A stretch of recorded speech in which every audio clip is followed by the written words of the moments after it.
You're sitting in a jail cell right now over something harmless you bought at a fair. You're about to open your mouth and make this 10 times worse. Before I go any further, have you or someone you know ever been accused of something that made absolutely no sense at all? Drop a yes or no in the comments right now. It takes 2 seconds, and it genuinely helps me know I am reaching real people out here who actually need this information. Here's the truth about what happened in situations like this and why it matters to every single person who has ever driven a car. A driver gets pulled over for something completely routine. A broken taillight, a rolling stop, an expired registration sticker. Nothing serious at all. During the stop, the officer notices something in the car. It could be anything. A bag of powdery sugar candy, a container of protein powder, a vitamin packet from a gym bag. Something totally harmless that you would not think twice about in your entire life. The officer reaches for a field drug test kit. These are small chemical test kits that change color when they come in contact with certain substances. The problem is, they also react to a whole lot of things that are not drugs at all. The kit turns a color. The officer believes he has found something. And just like that, your normal Tuesday afternoon becomes the worst day of your life. Here's what most people do wrong in that moment. They panic and they start talking. They say things like, "I swear that is just candy," or "I bought that at the fair last weekend," or "You can taste it if you want." Every single one of those sentences is a mistake. You're not calming the situation down. You're building the prosecution's case one word at a time. Here's exactly where things fall apart. The officer does not need your explanation to make an arrest. They only need probable cause, which just means a reason to believe a crime happened. A field test turning positive color is enough for probable cause in most cases. Once you are arrested, everything you said during that stop goes straight into the report. And that report follows you into every courtroom you ever set foot in. Most drivers have no idea this is even a thing. False positive results from these field test kits have been documented in hundreds of real situations across this country. We are talking about people who spent days, weeks, and in some cases months, locked up before actual certified lab results came back and cleared them. By then, the damage was already done. The job's gone. Families under stress, lives completely disrupted. Over a bag of cotton candy from a carnival booth. This is not a scare tactic. This is the system working exactly the way it is designed to work, unless you know how to protect yourself inside it. I have gone through hundreds of real traffic stop recordings and studied actual case documents from situations exactly like this one. I have seen how a routine stop turns into a felony charge before anyone even checks the real lab results. The pattern I keep seeing is always the same. Drivers lose, not because the officer was out to get them. They lose because of what the driver said and did in the very first 60 seconds of that stop. 60 seconds. That is all the time it takes to either protect yourself or hand everything over. Here's the first move, and I need you to lock this one in right now because this one alone could save you everything. Call it the silence shield. Most people believe that staying quiet makes them look guilty. That belief is one of the most dangerous things a driver can carry in their head. When an officer starts asking you what is in that bag or where you got it or what it is made of, your brain fires off and tells you to explain yourself. It tells you that if you just describe the situation clearly enough, the officer will understand and you can both move on with your day. That is not what happens. Everything you say at a traffic stop can be repeated in court. That is not just a phrase people throw around. That is the actual legal standard in this country. Prosecutors, those are the lawyers whose entire job is to get you convicted. They love when suspects talk at the scene. They do not need a full confession. They just need a few small statements that they can pull apart and reassemble into a story that makes you look like you knew what was in that car. The moment you say something like, "I think I got that at the fair last summer," or "I am honestly not even sure what that bag is," your brain just handed them a gift. You are introducing doubt about your own awareness of what is in your vehicle. That never helps you. So when the questioning starts, say exactly this. I do not answer questions without my attorney present. Say it once. Say it calmly. Do not repeat it over and over. Do not add anything to it. Do not explain why. Just let those words stand on their own. Hey everyone, and welcome back to the channel. Today we're tackling a topic that can be stressful for anyone. Getting pulled over by the police. Knowing your rights during a traffic stop can make a huge difference in how the situation unfolds. It's not about being confrontational. It's about being informed and staying calm. So let's break down what you need to know to handle a traffic stop safely and legally. First things first, the moment you see those flashing lights, don't panic. Find a safe place to pull over as soon as possible. Turn off your engine. Turn on your interior light if it's dark, and keep your hands visible on the steering wheel. This shows the officer that you're cooperative and not a threat. You should also lower your window. The officer will likely ask for your driver's license, registration, and proof of insurance. You are legally required to provide these documents, so have them ready. It's a good idea to keep them in an easily accessible place, like your glove compartment or a visor holder, so you're not rummaging around. Now, let's talk about questions. The officer might ask you things like, "Do you know why I pulled you over?" Or "Where are you coming from?" Here's a key point. You have the right to remain silent. You don't have to answer questions that could incriminate you. A simple and polite response can be, "I'm not sure, officer," or you can simply remain silent. You're not legally obligated to engage in a conversation or admit to any wrongdoing. The Fifth Amendment protects you from self-incrimination. Being polite but firm is the best approach. You can say something like, "Officer, I'd prefer not to answer any questions." What about getting out of the car? You are required to get out of your vehicle if the officer orders you to do so. This is for the officer's safety. However, you don't have to consent to a search of your person or your vehicle. The Fourth Amendment protects you from unreasonable searches and seizures. If an officer asks, "Do you mind if I take a look inside your car?" you have the right to say no. A clear and respectful response is, "Officer, I do not consent to any searches."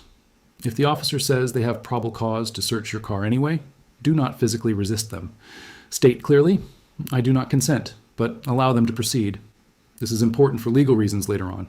If you consent, you waive your Fourth Amendment rights for that search. Remember, anything they find during a consensual search can be used against you. Also, be aware of the plain view doctrine. If an officer sees something illegal in plain sight from outside your car, they can legally seize it and may have grounds for a further search. So, let's quickly recap the key takeaways. When pulled over, pull over safely, keep your hands visible, and provide your license, registration, and insurance. You have the right to remain silent, so you don't have to answer incriminating questions. You must exit the car if ordered, but you do not have to consent to a search of your person or your vehicle. Always remain calm and polite. Escalating the situation won't help you. The goal is to get through the stop safely and protect your rights. Knowing your rights empowers you and helps ensure that interactions with law enforcement are handled correctly and professionally by all parties. This isn't legal advice, but general information to help you be more prepared. If you ever find yourself in a complex legal situation, it's always best to consult with a qualified attorney. Thanks for watching, everyone. If you found this video helpful, give it a thumbs up and subscribe for more content like this. Stay safe out there, and we'll see you in the next one. A field test result and a certified lab result are not the same thing. They are completely different levels of scientific testing.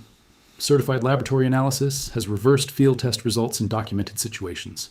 Cases have been dropped and dismissed because the real lab came back and confirmed the substance was not what the field kit had claimed. Putting your request on the record at the scene is already fighting for yourself before you even arrive at the station. Here is the fourth move, and this one might turn out to be the thing that saves your entire case months down the road when you least expect it. Call it the paper trail demand. Here's where most people completely fall apart after the actual stop is over. They get arrested, they get taken to the station, and they go into a kind of shock and disbelief. They stop paying attention to details.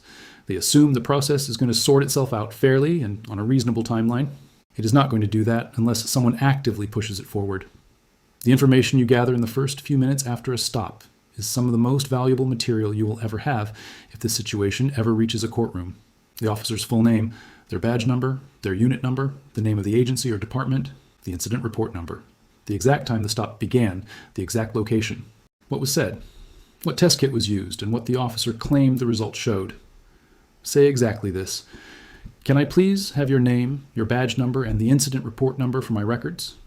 This request is completely reasonable and completely lawful, and it creates a chain of documented information that your attorney is going to need if this becomes a legal fight. Tracking down that same information 6 weeks after the fact is a nightmare.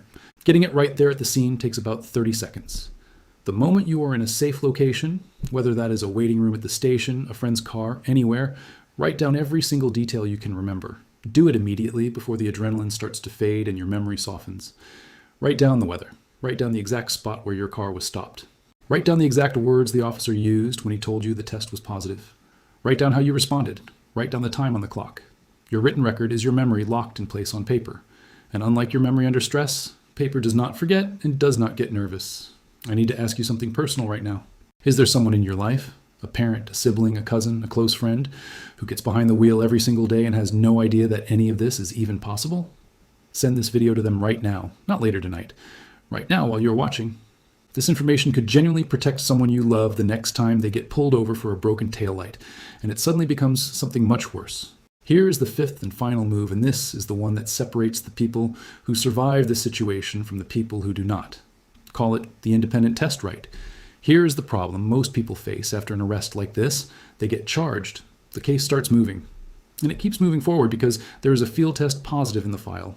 The system assumes momentum. And unless someone applies specific pressure to stop that momentum, it rolls forward toward a conviction. You have a right.